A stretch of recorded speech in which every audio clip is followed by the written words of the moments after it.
Hello there, ladies and gentlemen, this is Moltrap, and I apologize for the moment there where the sound from the YouTube video was coming through on the recording. Might be a little echoey.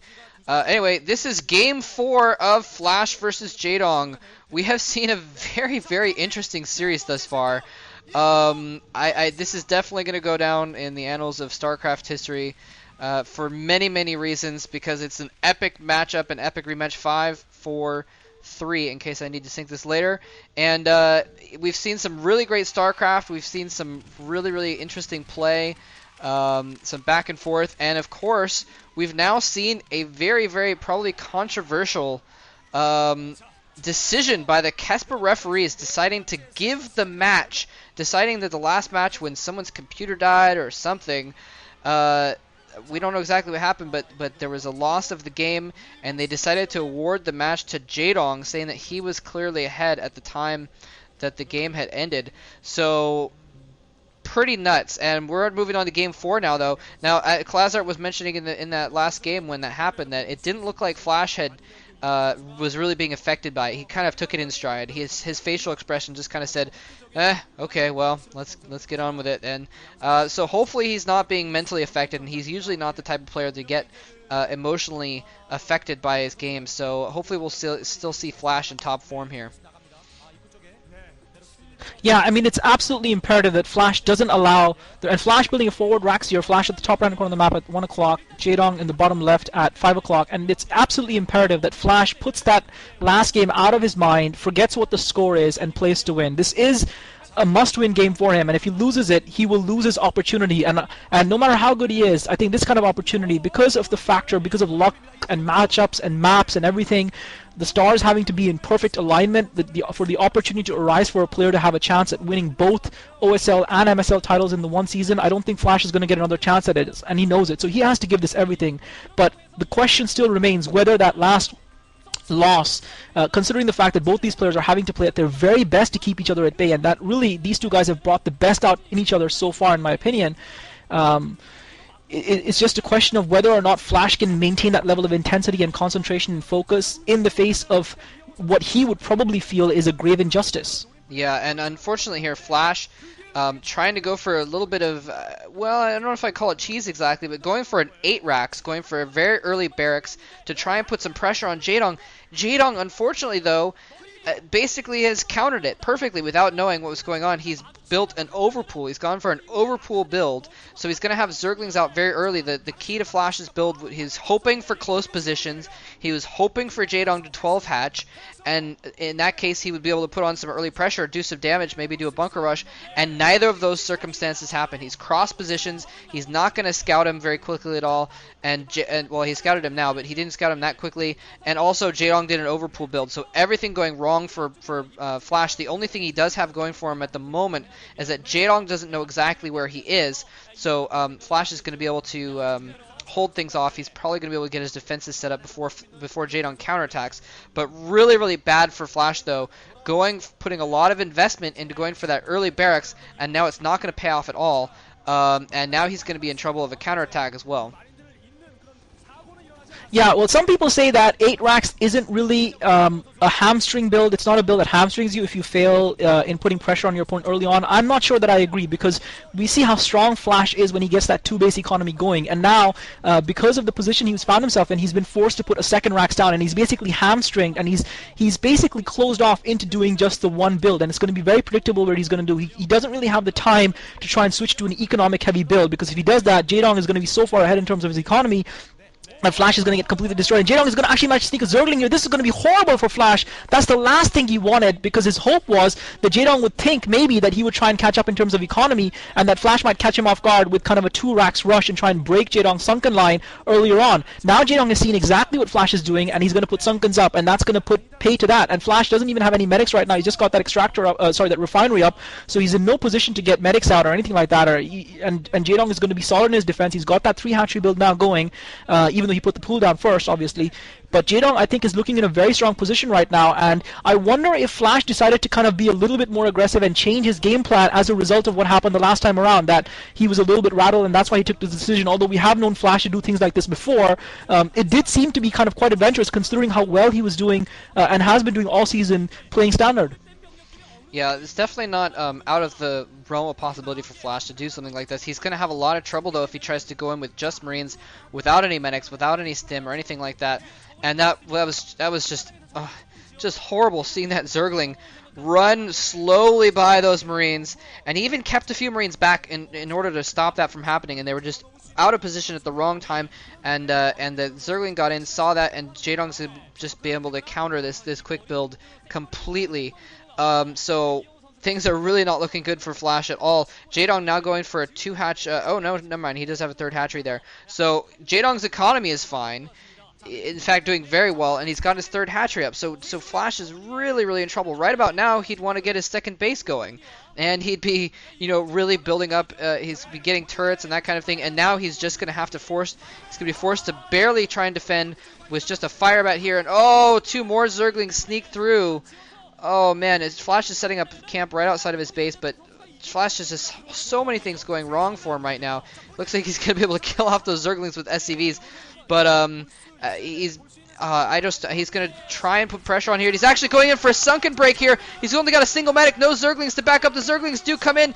He can't target fire down the Zerglings distract long enough. He doesn't target fire down the sunken colonies, and half of his Marines die. He does not kill a single colony or a single drone. Everything is going wrong for FlaSh this game. Yeah, that's it. That's got to be it. It looks like Jaedong is going to be the OSL champion. Jaedong now with a bunch of speedlings coming out is going to try and pick off these Marines. FlaSh with some great micro manages to hold Jaedong off, but Jaedong is in a very strong position. Meanwhile, FlaSh looks like he's trying to set up his expansion, but Jaedong's got the Spire up, and FlaSh doesn't have really the number of units that he needs to defend this. FlaSh meanwhile trying to set. I don't think FlaSh has got an engineering bay up at all. Never mind getting turrets up. He's only got the academy up, and unfortunately, that's the result of the 8 racks. And now Jaedong with the masses of speedlings rushing up towards FlaSh's natural expo, and his Spire almost complete. And FlaSh is in desperate trouble right now.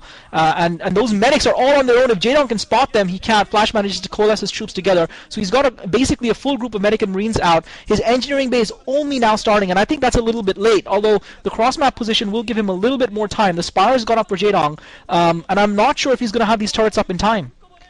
I think he probably will have the turrets up in time, actually. Like I said, I've been kind of paying close attention to FlaSh's engineering base the last few series he's done, and he starts it almost when the Spire is almost complete, 3/4 to 7/8 complete. Yeah, you're right. And he just barely gets the turrets up in time. So, but you're right, he is pulling it very close. And oftentimes what he does is he'll even rely on having his medic Marines running around to distract the Mutalisks for just another few seconds in order to get the turrets up. That's what he'll do as well. And he's managed to get a 2nd base up. He's just barely going to be able to get his turrets up. Actually, the Mutalisks are closing in. The turrets aren't quite up yet. Okay, those are actually Zerglings closing on the front. He's going to have a bunker there as well. But FlaSh is going to have the micro fight of his life right now. He's going to have to desperately micro, repairing things, moving his Marines around, getting turrets up, all kinds of stuff in order to hold this off. He's only got a single turret, and those medic Marines there holding off that group of Mutalisks from coming in and destroying his main economy. Okay, there is something in that bunker. Oh, but it's going to get surrounded. He's trying to pull SCVs. He needs that bunker to survive. The bunker goes down. The Zerglings are now thrown as well. The Zerglings providing cover as the Mutalisks pick off more and more Marines. He's only got a handful of Marines right now. He can't afford to lose Marines like that. And Jaedong, oh my gosh, is getting a 3rd base up now in the top left corner just to seal the deal. I think you're right. I think Jaedong is about to win the MSL, and that is going to be so controversial, given the fact that he was awarded Game 3. I don't want to count FlaSh out yet. In fact, against almost any other Zerg, I wouldn't count him out. He's fought his way out of positions like this before against lesser Zergs, but this is Jaedong, and I don't see how he could possibly come out of it. Yeah, FlaSh unfortunately is in a really tough spot. Even if he manages to hold his defense, Jaedong's just going to be so far ahead in terms of his economy. Jaedong's got a Hydralisk Den down as well. I think it's the first time we've seen that this series. I haven't seen any lurkers so far. He's got that top left expansion secure. And FlaSh is in, and now Jaedong once again coming with the Zerglings, picking off those turrets. And FlaSh, by the time he kills those Zerglings, he's going to lose all of those turrets, and it's just going to leave that flank quite exposed to those Mutalisks. And FlaSh in a desperate situation. And unfortunately, he just hasn't been able to get back into the game from the point that he went 8 racks, and the point that Jaedong, I guess, went overpool. And unfortunately, that is the kind of luck factor that does take place in StarCraft. And you could argue that on this occasion, luck has completely gone against FlaSh. First with the decision, first the fact that their game had to be cancelled for whatever reason. I'm sure FlaSh didn't do it on purpose, or Jaedong, and it was just a shame that things happened the way they did, and that Kespa had some. I mean, the problem with this is, I've got to say, I mean, maybe I'm being too harsh. I think no one wants to be in the position of the Kespa officials, and Jaedong, meanwhile, yeah, FlaSh, you can just see he knows that the dream is gone. It wasn't meant to be. Oh, History isn't going to man. be his. He GG's. Jaedong is the MSL Jaedong champion. wins the I'm sure MSL. Jaedong probably feels. GG. Oh God. I'm sure Jaedong feels a little bit bad about it as well, to be honest. I don't think this is the way he wanted to win the championship, to have kind of a black mark against his victory, to say, well, he kind of won because of unfair decisions from FlaSh's fans saying that. I'm sure that's not what Jaedong wanted at all, even though they shake hands graciously. And you can see Jaedong, even though he's quite emotional, he doesn't seem to be really exuberant in his celebrations as you might expect him to be. Yeah, no, having just won the MSL, I think it might be his first MSL. He's won a few OSLs. Or wait, no, he did win an MSL before, actually. Never mind, I take it back. I'll have to look it up. But yeah, you'd think he would be really, really excited, but I mean, you know, it's like if you watch Boxer when he triple bunker rushed Yellow, he looked horrified about it afterwards. I mean, you know, it's the same sort of thing here. Jaedong knows that, you know, that wasn't, you know, how it was supposed to be. That wasn't the epic match it should have been. So even though he's probably satisfied, you know, he didn't have that look of joy and accomplishment in that case, because he won Game 3 on a Kespa decision, and he won Game 4 on luck of the draw, Overpool versus 8 racks, although he may have, and you know, he may have been expecting 8 racks, and that's why he did it. But yeah, so Jaedong coming out with the MSL championship, and at least we had like 1.5 games of epicness. Game 2 and the first half of Game 3 were pretty sweet, but kind of a disappointing end, very anticlimactic in my opinion.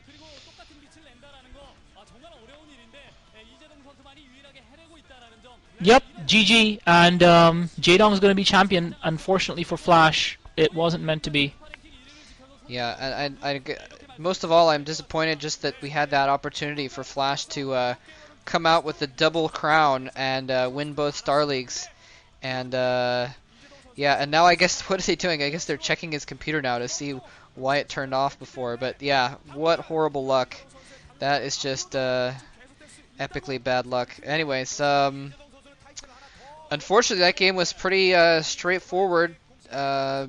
8 racks didn't work, and then Jaedong just overpowered him. Did you have any final thoughts, Klazard, or? Well, I agree with you. It's a little bit of an anticlimax, and it's a sad end because actually the games were so competitive and so well fought out. It would have been nice to see it go to 5 games, and it would have been nice to have a proper conclusion to Game 3. I'm sure Jaedong fans feel that justice has been done. FlaSh's fans don't, and I guess that's the way the history books are going to be written. Yeah, but I mean, yeah, you got to give props to Jaedong. I mean, like I said, if this had happened before Cal somehow, then I would have thought that FlaSh had been cheated, because I did not think that Jaedong was on the same level as FlaSh. But watching Jaedong completely obliterate and pick apart Cal, my faith in Jaedong's abilities was restored, and I do think that despite the fact that luck played into it, I think that at the very least, even if both of them might have deserved it, Jaedong definitely deserved this championship, and on a different day it could have come out differently, but you got to give props for Jaedong for fighting really well, and you know, like you said, in Game 1 taking the advantage where he had it, and putting up a really good fight in Game 2, and in Game 3 just somehow miraculously holding out Game 3. I mean, because there were so many points in Game 3 that he could have lost it before the power outage or whatever. To begin with, so holding out in that kind of a situation is pretty miraculous in and of itself. So definitely don't want to discount Jaedong, because I don't think any other Zerg could have held out against FlaSh in any of those games.